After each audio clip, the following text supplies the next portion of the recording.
যুক্তরাষ্ট্রের Washington ডিসিতে national prayer breakfast সমাবেশে অংশগ্রহণের পরদিন বিএনপির এক মতবিনিময় সভায় অংশগ্রহণ করেছেন দলটির মহাসচিব মির্জা ফখরুল ইসলাম আলমগীর।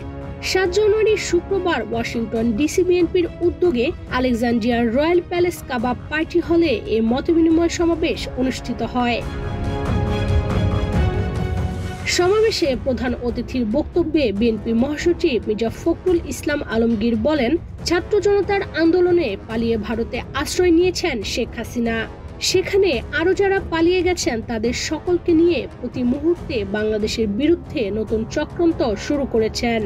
বাংলাদেশে কিভাবে নৈরাজ্য সৃষ্টি করা যায়, অস্থিতিশীলতা তৈরি করে দীর্ঘ আন্দোলনের সফলতা ও বিজয়কে নস্যাৎ করা যায়। বিএনপি মহাসচিব বলেন, কদিন আগে তিনি দিল্লি থেকে টেলিফোনে বক্তব্য দিয়েছেন। তিনি জুলাই আগস্টের বিপ্লব সম্পর্কে এবং যারা অংশগ্রহণ করেছেন তাদেরকে অপমানজনক কথাবার্তা বলেছেন এবং এই আন্দোলনকে অপমান করেছেন।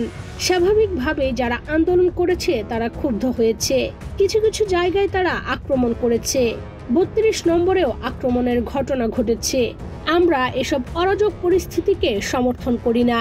আমরা স্টেটমেন্টে তা স্পষ্টভাবে উল্লেখ করেছি। এখনো যারা নৈরাজ্য সৃষ্টি করছে তারা বাংলাদেশের স্থিতিশীলতা নষ্ট করছে, বাংলাদেশের নিরাপত্তা বিঘ্নিত করছে বলে আমরা মনে করছি।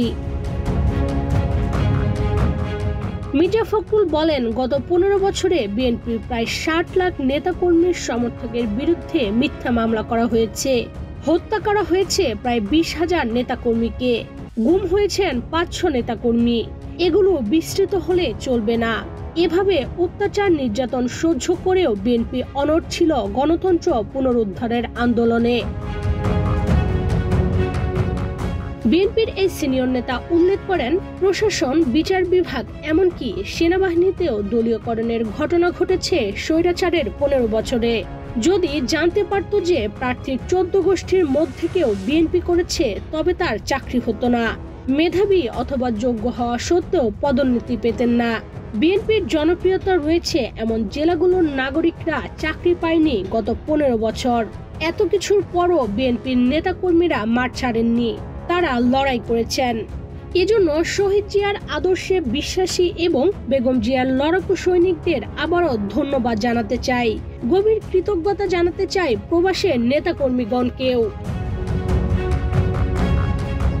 ওয়াশিংটন ডিসি বিএনপির সভাপতি হাফিজ খান সোহাইলের সভাপতিত্বে এবং সাধারণ সম্পাদক জাকির হোসেনের সঞ্চালনায় উপস্থিত ছিলেন ভার্জিনিয়া স্টেট বিএনপির সাধারণ সম্পাদক তোফায়েল আহমেদ এবং ম্যারিল্যান্ড স্টেট বিএনপির সাধারণ সম্পাদক মোহাম্মদ কাজল।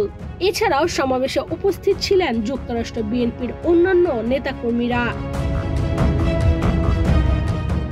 ইশরাত চৈতি, বাংলাদেশ প্রতিদিন।